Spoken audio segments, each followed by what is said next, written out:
dalam rangka kepulauan geni.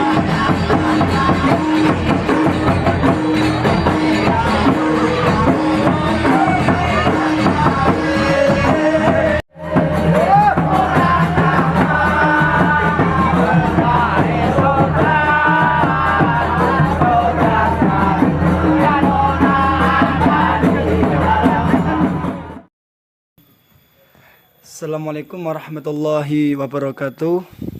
Selamat pagi lor.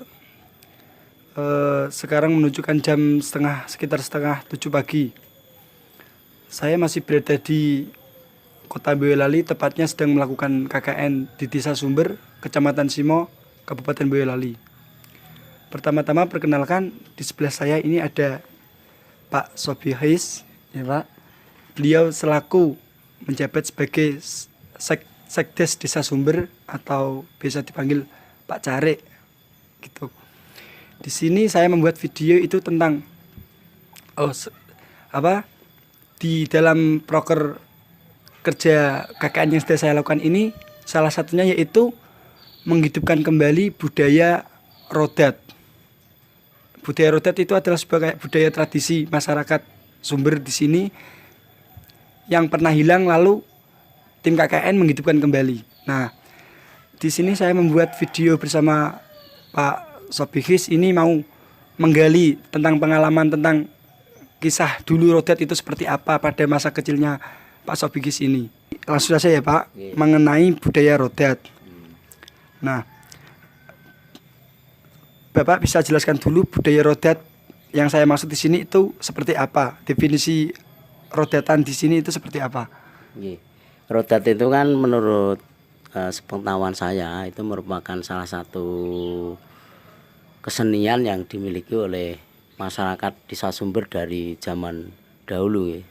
Karena dari cerita sesepuh-sesepuh itu memang rodat itu kapan adanya kan tidak bisa dicatat kapan toh sebenarnya rodat itu mulai ada. Nah, itu menjadi kesenian yang sebenarnya turun temurun dari nenek moyang dahulu gitu. Jadi memang kesenian rodat ini bagian dari kesenian yang memang digemari oleh masyarakat pada waktu itu, pada waktu saya masih kecil. Ini menjadi salah satu kesenian favorit masyarakat di Desa Sumber. Ada kurang lebih 4 kelompok rodat yang pada waktu itu berkembang, sering berkesenian, mengisi kegiatan-kegiatan yang ada di Desa Sumber pada waktu itu. Gitu. Lalu yang saya tanyakan itu gini Pak, kan di dalam budaya rodat tersebut kan diisi sebuah kayak atraksi gitu Pak. Iya. Ada yang mecah kelapa pakai kepala, menyemburkan api, kadang malah ada yang bermain ular, lalu seluruh badannya dipukul sama kayak pakai bambu itu. Apakah itu emang sebelumnya ada kayak kok bisa seperti itu? Itu emang tambahan atau emang yang namanya budaya rodat Jawa itu apa harus kayak begitu Pak? Memang pada waktu dulu rodat di sini yang berkembang di sini sebenarnya lebih ada dua di dalam proses permainan rodat itu kan di samping tarian diselingi dengan permainan. Nah, permainan itu ada permainan ketangkasan dan permainan istilahnya kekuatan. Kekuatan. Jadi yang ketangkasan ini bisa dilakukan oleh siapa saja ya. Terutama dulu di rodat kecil itu memang fokusnya di bagaimana berlatih ketangkasan. Dalam atraksi-atraksi itu lebih mengedepankan pada ketangkasan. Sementara yang rodat sepuh itu memang di samping ketangkasan mereka lebih menonjolkan di kekuatan kekuatan. Jadi memang ini salah satu bentuk untuk menunjukkan kalau cerita dari orang tua itu salah satu bagian dari upaya menunjukkan bahwa Islam itu kuat gitu. Kita ini kuat, banyak orang kuat gitu. Sehingga menunjukkan pada masyarakat bahwa orang itu bisa, kekuatan orang itu bisa seperti itu, makan beling, kemudian ada kebal, terus ada kemampuan niku mengendalikan api, Melakukan keseimbangan. ya keseimbangan itu salah satu bagian dari upaya untuk menunjukkan bahwa masyarakat ini memiliki banyak kekuatan dari berbagai sisi hal gitu loh. Gitu. Nah, yang menurut saya unik dari awal saya melihat budaya Rodat ini kan gini Pak, seperti kayak di satu sisi seperti kayak Reok Ponorogo gitu Pak, ada atraksinya. Nah setahu saya kan kayak misalkan adegan ekstrim tersebut itu awalnya kayak ada upacara yang khusus atau sebuah adat yang khusus biar supaya tubuhnya seperti itu kuat. Apakah emang sebelumnya itu personilnya itu emang sudah mempunyai kayak doa khusus agar bisa tampil seperti itu loh Pak, kok kuat ekstrim seperti itu, atau emang sudah backgroundnya sudah bisa dari kecil? Kalau itu memang kalau dulu yang Rodat dulu memang ada ritual khusus ya untuk menyiapkan itu, ritual khusus untuk menyiapkan mereka bisa menjalankan, ketika menjalankan atraksi itu aman gitu, aman, mereka punya kekuatan tertentu gitu. Tapi kalau yang akhir-akhir Rodat yang sekarang atau Rodat yang dulu tapi yang masih generasi saya itu mereka lebih ke ketangkasan gitu. Jadi kekuatan itu memang sebenarnya di sebagian mereka yang pemain Rodat itu punya memiliki kelebihan khusus di bidang itu. Nah kalau yang akhir-akhir ini kita memang lebih di ketangkasan. Jadi keahlian itu tidak begitu, keahlian khusus itu sudah tidak begitu menonjol itu loh. Yang menonjol memang lebih di ini keahlian ketangkasan, bakat ketangkasan ya, bakat ketangkasan itu. Kalau selama ini pernah ada nggak Pak, pernah melihat kecelakaan dalam acara Rodat ini? Saya kecelakaan pada waktu melakukan adegan ekstrim tersebut. Pernah dulu pernah. Misalnya memecah kelapa dibenturkan ke Kepala. dahi itu terus terjadi luka, pernah. Jadi ini sebenarnya lebih kalau saya melihat di kekurang hati-hatian saja, karena meskipun tidak memiliki kekuatan khusus, kalau caranya benar, punya teknik yang benar, bisa, tidak harus memiliki kekuatan khusus. Itu sebenarnya kalau saya melihat soal teknis bagaimana dia melakukan itu, termasuk bambu itu sebenarnya tidak perlu kekuatan khusus, kalau dia berlatih bisa itu. Nah setidaknya itu saya sudah sedikit menggali tentang sejarahnya Rodat seperti apa yang 30 tahun hilang lalu muncul kembali. Saya sebagai mahasiswa KKN ini yang melakukan proker atau program kerja ini, salah satunya ini menghidupkan kembali budaya Rodat. Saya juga ikut bangga lah Pak, bisa bahkan 30 tahun yang lalu. 30 tahun itu adalah waktu yang lama. Kemarin tuh pada waktu puncak acara antusias warga sangat Masya Allah, pokoknya sangat rame lah. Dan kalau ini Pak, pertanyaan selanjutnya ini, apakah budaya Rodat ini bisanya disuruh ngisi hajatan, nikahan?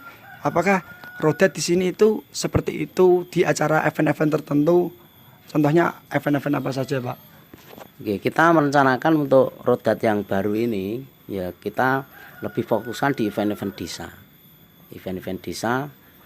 Kalaupun ada event-event masyarakat yang memang membutuhkan kita tampil tidak masalah. Tapi fokus kita tidak komersial dulu. Yang penting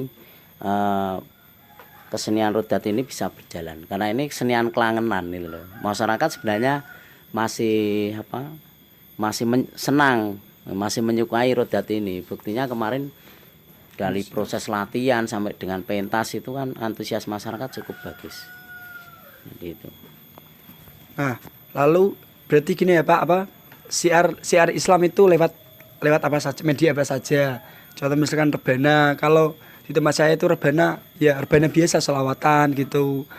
Kalau di sini tuh selawatan dengan diiringi atraksi, diiringi dengan adegan-adegan ekstrim agar emang supaya ya ada sebuah kayak keunikan dalam menyampaikan sebuah syiar tersebut. Nah, lalu di sini apa pesan dan kesan Bapak untuk budaya ini, Pak? Untuk selanjutnya ini yang Bapak inginkan, Bapak harapkan itu apa? Oke.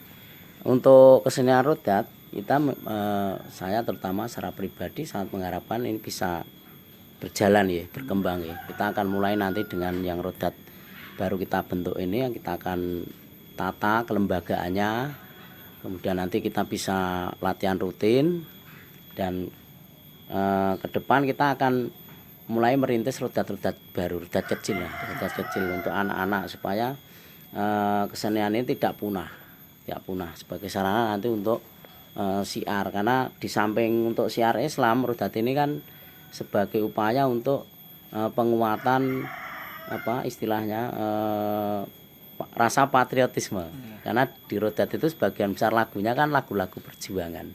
Itu ini kita akan sebagai upaya untuk melakukan kegiatan penguatan atau revolusi mental bahasanya Jokowi kan begitu, sehingga nanti di ke depan kesenian ini menjadi salah satu sarana di samping syiar Islam juga menjadi sarana untuk menguatkan generasi muda dalam rangka penguatan patriotisme terhadap negara kan gitu. Harapan kita seperti itu. Kalau mungkin harapan yang bisa saya sampaikan itu, lestarikanlah sebuah budaya apapun itu. Kalau emang masih bisa dibudayakan, masih bisa dilestarikan, maka ayo lakukanlah. Misalkan di daerah Anda, di daerah kalian ada sebuah budaya yang hilang, budaya apapun itu yang masih dalam ruang lingkup masih hal yang sebuah positif ya Pak, itu budayakan. Apalagi ini budaya rodat yang mungkin backgroundnya adalah syiar Islam, itu kan bisa lewat jalur apa saja, lewat media apa saja. Nah mungkin untuk yang terakhir Bapak mau apa gitu, sepatah dua kata?